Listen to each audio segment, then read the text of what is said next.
Are these videos supposed to have cool intros? Whatever. This is actually the second version of this analysis, the first I never completed because it hinged on the movies not having Charlie.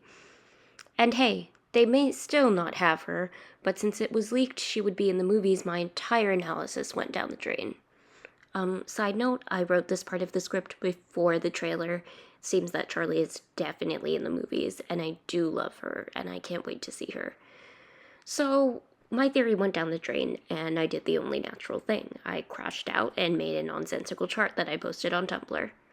Feel free to pause and stare at it, but everything scribbled on it will be covered in this video. I can't imagine it's very legible. This video does have a few theories of mine in it, but it's mostly an analysis of the movie and games' story and the possible directions it may go. Now, I actually love Elizabeth Afton. She's probably one of my favorite characters. I don't know if I have a favorite. Everybody's wrong about her except for me. Go home. This is a joke. Please don't get mad. I've seen plenty of people consider both Vanessa Shelly, later revealed to be Vanessa Afton, and Abby Schmidt to be the movie's Elizabeth, her counterpart. But each of these characters hold unique but ultimately independent narrative significance that, in my opinion, should not be equated. Elizabeth herself has two entirely divorced narratives, one from the books and one from the games. I won't be using any theories to describe these, I'll be solely going off of plain text. Elizabeth's first appearance in the games isn't actually clear. While she could easily be one of the children in the FNAF 4 minigames, commonly theorized to be the girl with pigtails or the girl with the toys, she doesn't make a definitive appearance until the 5th game, Sister Location. Circus Babies isn't actually a sister location of Freddy's, by the way, considering it's run by a different company, Afton Robotics. I get that it's a pun, but it kind of falls flat. Elizabeth mostly appears through her possession of Circus Baby, but she appears as herself in an 8-bit minigame and audio at the beginning of each night. Daddy, why won't you let me play with her? Some variation of her begging to see and eventually seeing Circus Baby. I do find it fascinating that, despite the ill intentions behind Baby's creation, she does still resemble Elizabeth. It's a shallow gesture, but it resembles care in her eyes, at least. But worse still, Circus Baby doesn't have Elizabeth's eyes. She has William's. Elizabeth can be admirable enough to have an animatronic after her, but she will never share a resemblance with her father. Not like her brother. She won't have his eyes. But that's unrelated. I just wanted to bring it up. From Sister Location, we get a pretty clear-cut narrative. Elizabeth Afton is William Afton's daughter. He made a child-killing robot, but designed it after her as some gesture of parental affection. Shallow as it may be, that's not relevant. He would not let her see this robot, but she disobeyed him and snuck off, because that's what kids do when you tell them not to do things. Don't tell Daddy that I'm here. I wanted to watch your show too. I don't know why he won't let me come see you. You're wonderful. Where did the other children go? Circus Baby actually describes Elizabeth's murder and possession with detail. Did you know that I was on stage once? It wasn't for very long, only one day. What a wonderful day, though. I was in a small room with balloons and a few tables. No one sat at the tables, though, but children would run in and out. Some were afraid of me, others enjoyed my songs. Music was always coming from somewhere else, down a hall. I would always count the children, I'm not sure why. I was always acutely aware of how many there were in the room with me.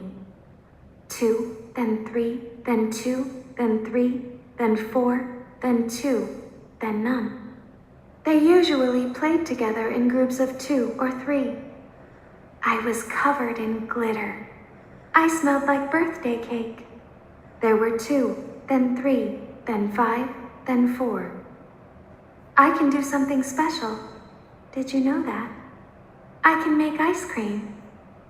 Although I only did it once.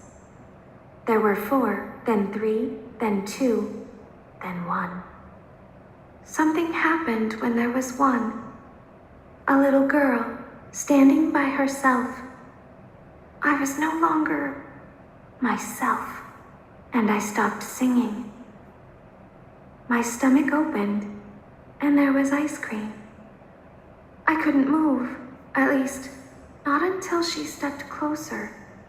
There was screaming for a moment, but only for a moment. Then other children rushed in again, but they couldn't hear her over the sounds of their own excitement. I still hear her sometimes. Why did that happen? So Elizabeth haunts Baby. She's not a reliable narrator, so it's not explicit how much she remembers. She has a goal, though, to escape, specifically with a disguise. There is nowhere to go when we look like this. But if we looked like you, then we could hide. If we looked like you, then we would have somewhere to go. Well, yes, all the animatronics seem to think the protagonist, Michael, is William. Is it the same person? Well, hello again! They thought I was you. Circus Baby never outright implies this. In fact, Circus Baby doesn't mention him at all until the 6th game, where she has suddenly declared herself to be on his side. I will make you proud, Daddy. Whether there's a plot reason for this, or a fault of writing, and I've seen incredible takes on both parts, Elizabeth's motivation shifts to assisting her father in his relentless murder spree. Honestly, it seems like both of them have thoroughly lost the plot. But she does have roller skates, and really that's proof she's a little girl from the 80s. So, in the explicit games text, Elizabeth's motivation shifts with the form she takes. As Elizabeth, her motivation is to see Baby. We know nothing else. As Circus Baby, her motivation is to escape. It's to be seen and recognized as human again so she can be free. As Scrap Baby, it's to do whatever William wants her to do, but considering they don't seem to be in communication, it's more along the lines of what she thinks William wants her to do. Scrap Baby shares a lot of aspects with Circus Baby from the novel trilogy, probably because they were developed at around the same time. Circus Baby, introduced in the 4th closet, is an odd, vaguely sexist, highly convoluted plot device that exists to further pretty much everyone's storyline but her own.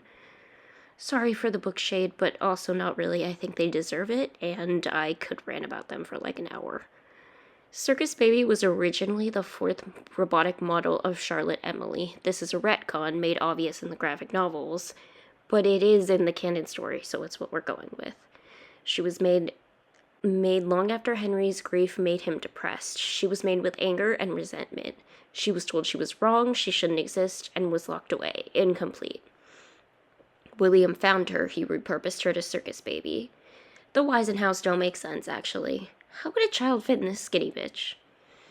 The story that it follows is vaguely similar. Elizabeth dies, possesses the robot, and is locked away only by Henry and not William. William is the one that uses her as an assistant. She takes Charlie's place when Charlie accidentally frees her. She and William don't even appear to be on the same page. It's said time and time again that he wants Charlie just like Henry did, and Elizabeth isn't enough. She can help him, but it's not enough. She needs to replace Charlie because Charlie is something more real and alive than she will ever be, even though the real Charlie is dead and Elizabeth is still around. But, okay. I did lie when I said Elizabeth's narratives were entirely divorced. Like, yes, they are 2 separate continuities, but they share a common arc. 1, death. 2, loss of identity. 3, attempt to reclaim humanity. And 4, allegiance to her father. 3 and 4 switch depending on the universes. In the game's universe, she attempts to become a human again before declaring allegiance to her father. In the book's universe, she attempts to ally with her father before deciding that reclaiming her humanity is more important. 3 and 4 switch, but that's really the main difference, whether Elizabeth decides to quote-unquote become human before working for her father or after. I feel like there's a Detroit Become Human joke in there, but I've never played the game. Somebody make it for me, please. The transition periods even mirror each other, the moment where she acknowledges her current course isn't worth it, and she has to decide between the family from her old life or trying to create a new one. This story doesn't mirror that of Vanessa Shelly or Abby Schmidt. Probably because they're both human. Abby Schmidt is compared to Elizabeth for a few reasons: a pink color scheme, the close encounter with an animatronic, and her relation to Mike, so I'll be deconstructing all of those. Starting with the pink color scheme. For starters, they're both little girls, and I don't think the conservative FNAF writers are that creative with little girl color schemes. Sorry. Abby doesn't wear anything that mirrors Elizabeth's outfit. Abby has brown hair as opposed to Elizabeth's ginger or blonde hair. Yes, it's brown in the graphic novels at one point, but that's when she's attempting to appear like Circus Baby, who currently looks like Charlie. It's also blonde in the graphic novels. We now know that they're not above hair color accuracy since another child actor dyed his hair for the role. This will come up later. Ultimately, I feel like a pink color scheme isn't enough to link them. We've learned our lesson from reading too much into colors. Do we really want to do that again? 2. Animatronics. My sister and I made eye contact in the movie theater at a few parts. When Vanessa introduces herself, when the Springlock animatronic appears in the corner of the screen.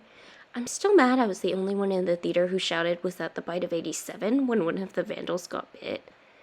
At first, like most people, I assumed it was Circus Baby and Abby was going to die.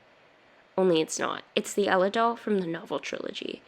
The Ella doll that not only isn't Elizabeth, is painted as her exact opposite, something built from grief and love rather than hatred and resentment. When Charlie and Elizabeth die in the 4th closet, Charlie uses her last moments of consciousness to slide the Ella doll over to Elizabeth. Later, John meets a woman at the end that heavily is implied to be Charlie in the graphic novels. She looks identical to her adult version, formerly possessed by Elizabeth, but she's wearing a purple dress, and it matches her shirt color from her teenage Charlie body. Charlie transfers herself to the adult body via the Ella doll because it contains a recreation of her, but not Elizabeth. The Ella doll's only correlation with Elizabeth is that they're both in the book. You see, this is why I crashed out when Movie Charlie was leaked. The Schmidts have so many parallels to her. I was ready to expect that Mike Schmidt was a Charlie bot. Actually, we'll get there, don't worry. 3. Relation to Mike. Is Mike Schmidt Michael Afton? I don't think so, and that's something I'll go into later. But even if he was, I don't think Abby would be Elizabeth. Looking at things from a narrative perspective rather than the characters' genders, Abby shares aspects with a different character. Hey, so forget literally everything I was saying. Well, no, not really, but some of it, because I totally forgot to add a point. This is not on script. I'm adding it later, so it's going to be a lot messier, but an additional comparison between Abby and Elizabeth that currently exists is in regards to Abby's name. Abby can technically be a nickname for Elizabeth. If you search this up, one of the top results is from Reddit. At least the last time I checked that was a few years ago. There'll be a screenshot of it if that's still the case. And Abby can also be used as an anagram of baby, as in Circus Baby. This point is one I can't actually dispute, I think, unless I add another thing to the video as I'm saying this right now. I think it does hold some merit, but it is worth noting that the nickname Abby is rarely used for Elizabeth, especially in regards to so many other nicknames that there are for Elizabeth. The file for this video is currently called quote-unquote Beth video. That's a nickname. There's Lizzie, Libby, and stuff like that that are much more commonly used. This section will only be addressing the games, as Michael has 2 siblings in both the games and movies, so it's the most consistent with what is confirmed. Elizabeth appears to be the only Afton child in the novels, so Abby wouldn't be novel Elizabeth. There's no Circus Baby, so let's dissect Elizabeth's narrative outside of her. 1, she goes somewhere not far that she shouldn't be. 2, she's reported missing. And 3, her brother tries to find her. In the movies, there's a character who leaves from his brother's watchful eye to be somewhere he shouldn't be. He's reported missing and presumed dead, but his brother still tries to find him. And his name isn't Abby, I'll tell you that. There's a game dedicated to finding Elizabeth, locating the sister. How does the first FNAF movie end? Garrett's request to be found.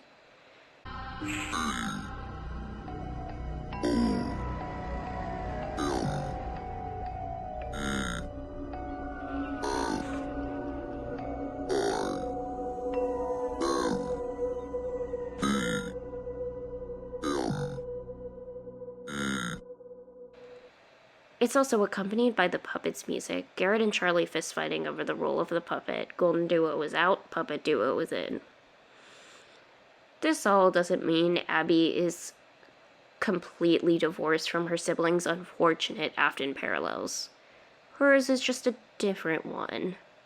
One whose name I think will be technically confirmed in the movies, but people will be so pissed they'll pull the alternate universe card to avoid using it. Yes, I will tell you what I think it is later. Abby is notably the product of neglect, caught between her abusive aunt and parentified brother. She doesn't have much going for her. She's alone as a result and has to make unique friends that her brother doesn't exactly believe in. I don't know if this is sounding familiar yet. Abby is almost spring-locked, and it's because she didn't listen when she was told to stay away like Elizabeth, but there's more to it. She almost died in a springlock failure specifically because of her brother's selfish outburst in response to his premature parentification. She loves them. You've seen her with them. You've seen how happy she is. It's time to let her go, sweetheart. You were never the right person to take care of her.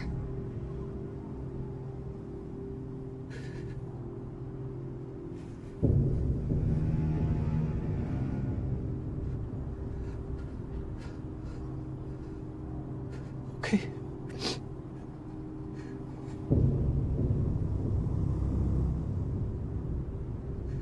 Yes. She has a significant connection to animatronics, specifically Golden Freddy. My friend says you're an idiot. At least I'm real. They're her friends. Do you know what happens when you go to the plushes in the FNAF 4 minigames? The crying child will tell you that these are his friends. Do you still believe that? Abby's arc is a bit more like this. 1, favor of imaginary friends. 2, connection with ghosts. 3, sibling betrayal. And 4, sibling reconciliation. If you swap 2 and 3, you've got 1 crying child. Speaking of the crying child, I only think Abby is his parallel, not his equal, because I think someone else is the crying child. Remember how I said I don't think Mike Schmidt is an Afton? I think this guy is. Earlier, I mentioned he dyed his hair for this role. There's no reason for him to do this. To match his animatronic? It's not like Jeremy has blurple hair. Cleanly avoiding a debate by saying blurple, bite me. To look like the Vengeful Spirit? The Vengeful Spirit's sprite isn't exactly a character. I bet Scott Cawthon would have designed a character if he wanted the appearance to be significant. I mean, Andrew in the books is repeatedly described as having curly black hair, to the point where his appearance is significant. But it's just Scott Cawthon's son with a shit ton of filters on, and if accuracy with game appearances was so important, why wouldn't Elizabeth Lale wear green contacts? Why change the designs? But only some of them. Notably, the movie does have a blonde lead, one who lies about her past frequently and obeys her father out of fear, but also maybe something else. And help me clean up the mess that you created! I've seen people discard this line as the mess being the fact that Vanessa kept Abby and Mike alive for so long, attempting to warn and protect them, and I think that's actually a pretty valid interpretation. But I also don't think it's unreasonable to consider a deeper meaning. Okay, putting on my tinfoil hat and doing something quickly off script about the drawing Abby does at the end of the movie to show how the missing children really died. I'm going to explore 2 possible options of what this scene could mean and what they mean about Golden Freddy. Starting with the most likely option that these are the 5 missing children. From left to right, that would probably be Susie, Gabriel, Jeremy, Fritz, and then the Golden Freddy kid, who I've been calling Blondie in my head. Obviously, this isn't labeled, I'm just guessing. Assuming that the one in the yellow shirt with the top hat is the Golden Freddy kid, he's weirdly isolated. He's the only missing child not touching another. He's more off to the corner instead of directly next to the rabbit. If we're going with the least likely option, that this is 4 of the missing children and Garrett, that would mean the child wearing the top hat is Gabriel, the child who possesses Freddy, and the child in the red shirt would be Garrett. That would mean that the Golden Freddy child isn't depicted at all in this drawing and was not killed by William. Like I said, that's definitely the least likely option, and I don't think that's the case. But I do think it's interesting to note that the Golden Freddy kid is separated from the other kids visibly in this beyond just throughout the movie. Okay, taking off the tinfoil hat and returning to the script. Thank you for putting up with me. And he seems to know more than the others. He implies William is bad, sure, worthy of his ire, definitely, but never that William is his killer. The animatronics have tried to protect kids before in the novels, but never tried to kill them. Unless you count Fries and Tails, but I'm not going to look through each and check. I do know that in the novels, William states that he considers teens to be adults in the eyes of the animatronics, so teen deaths to animatronics don't count. Golden Freddy, screw it, Blondie wants Abby specifically for a reason. It's not just because she can see him, because anyone who dies would be able to see him. But maybe he sees himself in her, thinks she's better off dead with him than with her sibling. Because you know how siblings are. Okay, that last bit is pure random speculation, but that's what we do here. We're having fun. We're doing great, guys. All this to say, I think Blondie is the movie's crying child. And I've heard, but haven't seen, someone let me know if they know where to find this, that he refers to his character as Cassidy in the movie.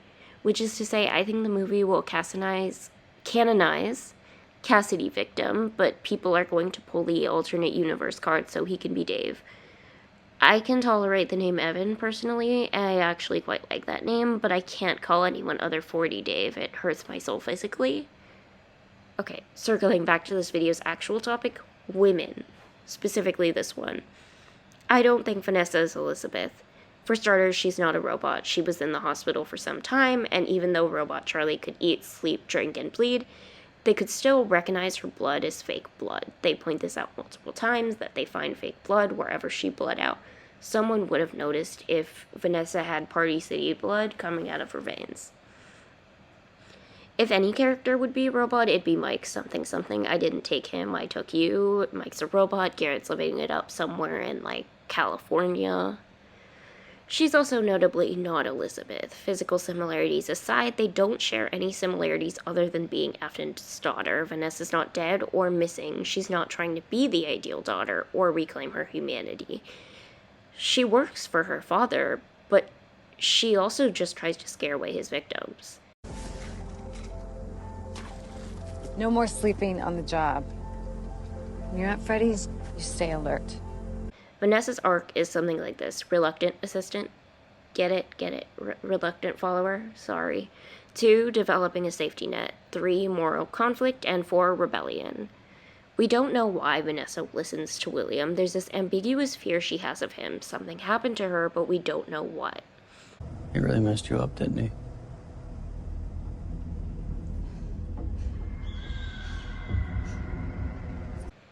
William seems to hold something over her head.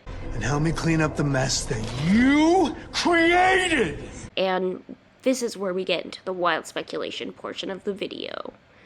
William's line, "help me clean up the mess that you created," isn't solid evidence. He could easily be referring to the fact that she delayed Mike's death for so long that William just had to go and kill him in person. But when William has a specific means to keep Vanessa under his control, there's a boy intended to share a hair color with Vanessa, and he doesn't seem to explicitly be stated as one of William's kills, I think there's something more to this. Blumhouse expressed desire to make more FNAF movies, which is implication enough to say they could have material for, say, a 4th movie. If Vanessa is anyone, it's not Elizabeth. She's a parallel of the only living Afton child. Michael. Congrats on her transition, I guess. Good for her. Estrogen really did save her. Although Michael doesn't develop the safety net Vanessa seems to, unless you get that gag where he draws a bunch of hearts on a page about who he'll go home to after a day of work. But he does go from reluctant assistance to moral conflict and eventually rebellion and sister location. I put her back together, just like you asked me to. She's free now. But something is wrong with me. I should be dead, but I'm not. I've been living in shadows. There is only one thing left for me to do now. I'm going to come find you. I'm going to come find you. So unless Michael Afton is this freak, I don't think Vanessa is I think Vanessa will be taking his place in the movie. The trailer states that the FNAF 2 location is the original location, so either Fredbear's Family Diner just doesn't exist, or it's obscure in the novel, like it was in the novels. Not many people know about it, because it closed after a child died. I don't necessarily think Vanessa had to have caused the Bite of 83 equivalent in this world. There's plenty of other ways she could have been responsible for her brother's death, whether directly or indirectly. A role that, minor or not, William could hold over her head. So who is Elizabeth? For now, no one. Elizabeth appears with a proper named role in the third book and fifth game. She's added for extra drama, immediately jumping or retconning the shark by stealing someone's identity. Which is to say, I don't think she'll appear in the movie trilogy, but if they end up making more than 3 movies, they might have to have that 7-year-old take a sledgehammer to the plot like she's born to do. Okay, so this is all pretty straightforward. So what led to this video, this chart of insanity, my spiral into madness, whatever you want to call it? Well, I kind of assumed Mike and Abby were the movie universe's stand-ins for Charlie. Now that Charlie exists, that point may or may not be moot. Neither of them are Charlie, but their similarities could be worth noting. I feel like the general fandom consensus pre-Charlie reveal was that Garrett would be the puppet. The movie ends with the phrase, "Come find me," and the music box plays. However, I took this as him being the movie's version of Sammy Emily, if Sammy was actually killed for real and possessed the puppet, which was an old theory before the old robot switcheroo. This would make one of the Schmidt siblings the movie's Charlie, and they both parallel her. Abby has fewer. There's a scene in the movie that directly mirrors the silver eyes when Foxy attacks. She's nearly spring-locked by Charlie's childhood doll that contains, well, basically her whole being, and she has a fascination with the animatronics Charlie seems to share. Mike is the gold mine of Charlie parallels. Congrats on his transition. I can't believe they're both goth and trans. They both have a missing brother, they both have a father heavily implied to have committed suicide, and they're both tempted by dreams and visions of their siblings. And they both look like they haven't slept in a million years. They both appear to be recognized and specifically targeted by William Afton. It's unlikely Mike is Henry's kid in this universe, but that theory didn't come from nowhere. I am just trying to figure out who you are, Mr. Michael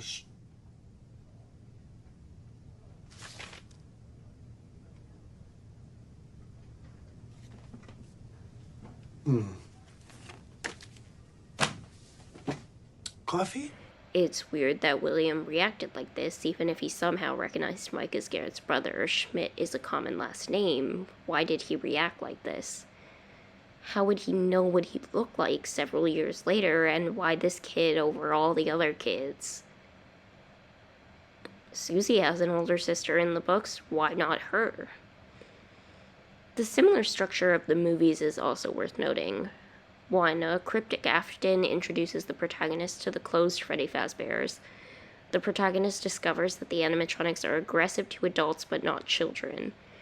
The animatronics are possessed by the souls of children. William Afton gets spring-locked in the final confrontation when they discover he's the killer. The second one, obviously, we don't have much information. It's just a trailer and a clip, but the plot still stands. 2.